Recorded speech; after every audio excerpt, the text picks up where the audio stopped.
మద్రరాజా, రథచక్రాన్ని బురద నుండి బయటికి తీయండి. నేను రథసారథిని మాత్రమే, ఈ సేవకుణ్ణి కాదు కర్ణ.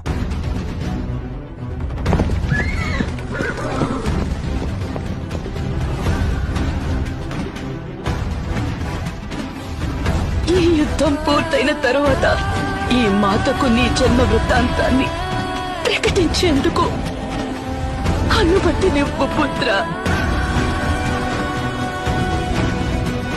ఇదే అనువైన సమయం. అంగరాజు కర్ణుణ్ణి వధించు. సోదరా